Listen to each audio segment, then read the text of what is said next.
आप देख रहे हैं आपकी खबर है। नमस्कार दोस्तों, आज हो चुका है 13 अगस्त 2021 दिन शुक्रवार है। जानेंगे दोस्तों आज के दिन भर की बड़ी मुख्य खबरों के बारे में, बने रहिएगा वीडियो के साथ है। हरियाणा के झज्जर में दिल दहला देने वाली घटना सामने आई। एक विवाहित अपने 2 साल के मासूम बेटे के साथ बुधवार देर रात फांसी के फंदे पर झूल गई। पुलिस ने शव का पोस्टमार्टम कराकर उन्हें परिजनों को सौंप दिया। वहीं मृतक के मामा की शिकायत पर ससुराल पक्ष के 3 लोगों के खिलाफ केस भी दर्ज किया गया। झज्जर के गांव पलड़ा में हुई इस वारदात से हर कोई हैरान रह गया। मृतका की पहचान सुमित्रा पत्नी मनीष के रूप में हुई। गांव पिचोड़िया, जिला महेंद्रगढ़ की सुमित्रा की शादी करीब 3.5 साल पहले गांव पालड़ा निवासी मनीष के साथ की गई थी। मनीष खेती का कार्य करता था, लेकिन वह और उसके सास ससुर उसे दहेज के लिए सताते रहते थे। सुमित्रा का 2 साल का बेटा भी था, लेकिन घर में अक्सर दहेज के कारण क्लेश होती रहती थी।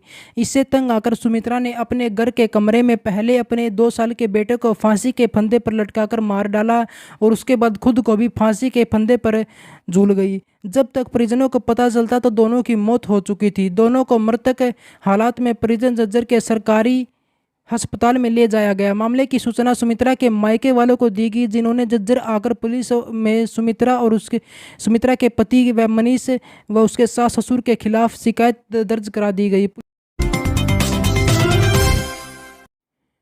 आय से अधिक संपत्ति और भ्रष्टाचार के मामले में फंसे पंजाब के पूर्व डीजीपी सुमेध सिंह सैनी को Punjab and Haryana high court ने अग्रिम जमानत देते हुए 1 सप्ताह में जांच में शामिल होने के आदेश भी दिए हैं। इसके साथ ही हाई कोर्ट ने कहा कि यह सुनिश्चित करने के लिए कहीं सैनी देश छोड़कर न चले जाए, इसलिए वे अपने पासपोर्ट को जमा करवाएंगे। इसके साथ ही हाई कोर्ट ने इस केस को 7 अक्टूबर तक मुलतवी कर दिया है। ये एक बेहद ही हाई प्रोफाइल मामला बन चुका है, इसलिए सैनी भी इस मामले में जमानत लेने के लिए अपना पूरा जोर लगाते हुए सुप्रीम कोर्ट के सीनियर एडवोकेट मुकुल रोहतगी को खड़ा किया। वहीं पंजाब सरकार ने मुकुल रोहतगी के मुकाबले में सुप्रीम कोर्ट के सीनियर एडवोकेट पी चिदम्बरम को खड़ा किया है। इसके बावजूद सैनी अग्रिम जमानत याचिका लेने में कामयाब भी रहे। इससे पहले बुधवार को दोनों पक्षों को सुनने के बाद जस्टिस अवनीश जिगर की बेंच ने फैसला सुरक्षित रख लिया था। पंजाब विजिलेंस ब्यूरो को इस मामले में सैनी की तलाश है और इसके लिए वह लगातार दबिश भी करती जा रही थी। इससे पहले सैनी ने गिरफ्तारी से बचने के लिए पहले मोहाली कोर्ट में अग्रिम जमानत याचिका दायर की थी, लेकिन मोहाली की कोर्ट ने अग्रिम जमानत याचिका को खारिज कर दिया था। और पंजाब विजिलेंस ब्यूरो ने सैनी सहित लोक निर्माण विभाग के कार्यकारी इंजीनियर निर्मित दीप सिंह, उसके पिता सुरेंद्र सिंह, जसपाल, अजय कौशल, प्रबुंदन सिंह और परमजीत सिंह और अमित सिंगला को भी आय से अधिक संपत्ति बनाने और भ्रष्टाचार करने के मामले में नामजद किया हुआ है। हिसार जिले व इसके आसपास के एरिया को जल्दी प्रीमियम रेल सेवा दुरंतो एक्सप्रेस की सौगात मिलने जा रही है। दुरंतो एक्सप्रेस मुंबई सेंट्रल से हिसार तक चलेगी। पहले यह एक्सप्रेस ट्रेन सिर्फ मुंबई जयपुर के बीच चलती थी, लेकिन अब मुंबई सेंट्रल से यह ट्रेन 17 अगस्त को शुरू होगी। हिसार से मुंबई के लिए ट्रेन 19 अगस्त को चलेगी। रेलवे बोर्ड की तरफ से इस संबंध में मंजूरी दे दी गई है। मुंबई सेंट्रल से जयपुर के बीच चलने वाली इस ट्रेन को अब जयपुर से वाया सीकर, लोहारू, हिसार तक के लिए बढ़ाया गया। इस रेलगाड़ी का स्टॉपेज राजस्थान के रिंगस, सीकर, झुंझुनू, लोहारू तथा सादलपुर में भी होगा।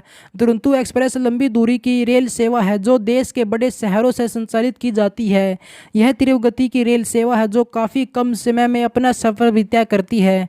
हिसार से मुंबई सेंट्रल की रेल सेवा सप्ताह में 2 दिन की होगी। हिसार मुंबई के बीच चलने वाली यह तीसरी ट्रेन होगी। इससे पहले 2 एक्सप्रेस ट्रेन चल रही है। दुरंतो का हिसार तक संचालन करवाने के लिए सांसद ब्रजेंद्र सिंह ने केंद्रीय रेल मंत्री को पत्र लिखा था।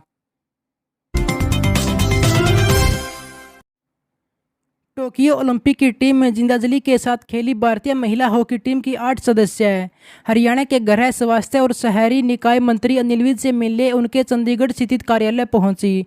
शाहबाद के विधायक रामकरण काला के साथ सचिवालय पहुंची इन हॉकी खिलाड़ियों का गृह मंत्री अनिल विज ने शाल ओढ़ाकर और मिठाई खिलाकर स्वागत किया। उन्होंने गृह मंत्री से कहा कि हरियाणा की खिलाड़ियों को 50-50 लाख रुपये देने की घोषणा का वे स्वागत करती हैं, लेकिन भविष्य की तैयारी और जरूरतों के लिए इस पुरस्कार की राशि को बढ़ाया जाना अनिवार्य है।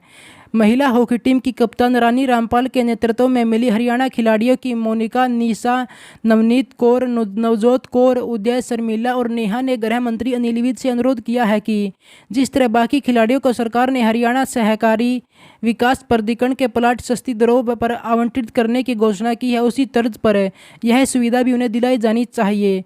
अनिल विज मुख्यमंत्री मनोहर लाल के नेतृत्व वाली सरकार के पहले कार्यकाल के खेल मंत्री भी थे। इस बार खेल मंत्रालय संदीप सिंह के पास है। अनिल विज ने महिला हॉकी टीम की सदस्यों के जोश और संघर्षपूर्ण खेल की सराहना की। उन्होंने कहा कि यदि खिलाड़ियों को प्रोत्साहन और समर्थन मिले तो वे उन्हें आगे बढ़ाने से कोई नहीं रोक सकेगा। गृह मंत्री अनिल विज ने कहा कि ओलंपिक खेलों की प्रतियोगिता में पहुंचना किसी भी खिलाड़ी और टीम के लिए बड़े गर्व की बात होती है।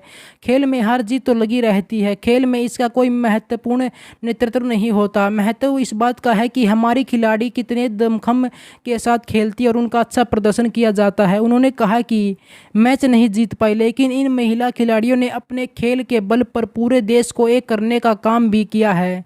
विज ने महिला खिलाड़ियों को भरोसा दिलाया कि वे उनकी मांग से न केवल मुख्यमंत्री को अवगत कराएंगे बल्कि प्रोत्साहन राशि बढ़ाने तथा सस्ती दरों पर प्लाट दिए जाने की पुरजोर वकालत भी करेंगे। हरियाणा में किसानों पर दर्ज हो रहे मामले और हिरासत में लिए जाने पर भारतीय किसान यूनियन के नेता राकेश टिकैत ने सरकार पर निशाना साधा। उन्होंने कहा कि किसान डरने वाले नहीं हैं, सरकार ऐसा ना करे। भारतीय किसान यूनियन के नेता राकेश टिकैत वीरवार को कुरुक्षेत्र पहुंचे थे। यहां पर जाट धर्मशाला में बैठक की। बैठक में मिशन उत्तर प्रदेश और 5 सितंबर की बैठक को लेकर चर्चा भी की। भारतीय किसान यूनियन के नेता राकेश टिकैत ने कहा कि किसानों के खिलाफ आपराधिक मामले दर्ज करने से आंदोलन दबने वाला नहीं है। जाट धर्मशाला की बैठक में रायमशुमारी कर आगामी रणनीति बनाएगी। उन्होंने कहा कि किसानों की लड़ाई केंद्र सरकार के साथ न कि हरियाणा सरकार से। वार्ता के लिए जब सरकार बुलाएगी जब आएंगे। वहीं किसानों की बॉर्डर पर कम होती संख्या के बारे में कहा कि जब जरूरत होगी किसान पहुंच जाएंगे। चुनाव लड़ने के बारे में उनका कहना है कि हम चुनाव नहीं लड़ना चाहते, किसान किस राजनीतिक पार्टी के पक्ष में रहेगा। उन्होंने कहा कि किसान बहुत चतुर है और सब जानता है, उसे अपना अच्छा बुरा सब पता है। ओलंपिक में अच्छे प्रदर्शन के बारे में उन्होंने कहा कि किसानों के खिलाड़ियों से मिलने नहीं दिया जा रहा। घर पर सिर्फ परिजन है, खिलाड़ी नहीं। किसान खिलाड़ियों से मिलना चाहते हैं लेकिन मिलने नहीं दिया जा रहा। खिलाड़ी किसी समाज या जाति के नहीं बल्कि देश की धरोहर हैं। बता दें कि बुधवार रात को हरियाणा के गृह मंत्री अनिल विज के काफिले का विरोध किया गया था। इस विरोध प्रदर्शन में एक युवक को हिरासत में भी लिया गया है। रात में ही युवक को छोड़ने की मांग को लेकर विरोध शुरू किया गया। सुबह विरोध ने और जोर पकड़ लिया। करीब 100 किसान को हिरासत में लेकर पुलिस लाइन ले जाया गया। किसानों की हिरासत में लिए जाने के बाद राकेश टिकैत ने अंबाला में जाने का फैसला किया।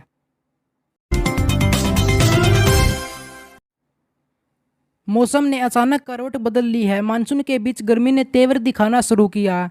पानीपत में अधिकतम तापमान 35 और न्यूनतम तापमान 27 डिग्री सेल्सियस तक पहुंच गया। मौसम विज्ञानियों का कहना है कि अभी गर्मी और बढ़ने की संभावना है। भारत के दक्षिण हिस्सों में बरसात कम हुई है, इसके बावजूद दक्षिण हिस्सों में 8% अधिक बरसात हुई है, जबकि मध्य प्रदेश, उत्तर पश्चिम और पूर्व के साथ साथ पूर्वोत्तर भारत सहित देश के अन्य हिस्सों में बारिश की कमी चल रही है। दरअसल पूरे देश की बात करें तो पूरे भारत वर्ष में आंकड़ों के मुताबिक 5% की कमी देखी गई। हालांकि पिछले कई दिनों से पूरे तमिलनाडु और कर्नाटक के आंतरिक हिस्सों में कम बरसात देखने को मिली है। पिछले महीने बारिश की वजह से अंडर ब्रिज तक डूब गए थे। असल में उत्तरी और मध्य भाग में ही वर्षा की गतिविधियां देखने को मिलती रही। इसके अलावा केरल और तटीय कर्नाटक के कई इलाकों में मध्यम बारिश हो रही है। इस प्रकार हम कह सकते हैं कि दक्षिण प्रायद्वीप पर मानसून दोबारा सक्रिय हो सकता है। मौसम विशेषज्ञों के अनुसार जब भी उत्तर पश्चिम मैदानों पर ब्रेक मानसून की स्थिति बनती है तो आमतौर पर दक्षिण प्रायद्वीप में वर्षा की गतिविधियों में वृद्धि देखी जाती है। दक्षिण भारत में बरसात बहुत भारी नहीं होगी। हालांकि जो शुष्क मौसम देखा गया था अब उसमें कमी हो जाएगी। बरसात की यह गतिविधियां तमिलनाडु, केरल, दक्षिण आंतरिक कर्नाटक के आसपास के हिस्सों में, रायलसीमा में कम से कम 3 दिनों तक जारी रहने की संभावना बताएगी। देश के उत्तरी हिस्सों में फिलहाल बरसात पर ब्रेक लगा हुआ है क्योंकि मौसम की परिस्थितियां बदली हैं। ब्रेक मानसून की स्थिति बनी हुई है। इस क्षेत्र में फिलहाल बरसात की संभावना बहुत कम है। लोगों को उष्ण गर्मी का सामना भी करना पड़ सकता है। बीते 2 दिनों में मौसम शुष्क रहने की संभावना। अधिकतम तापमान न्यूनतम तापमान में वृद्धि देखने को मिल सकती है। अधिकतम तापमान 34 डिग्री सेल्सियस व रात के समय 27 डिग्री सेल्सियस तक दर्ज किया जा सकता है।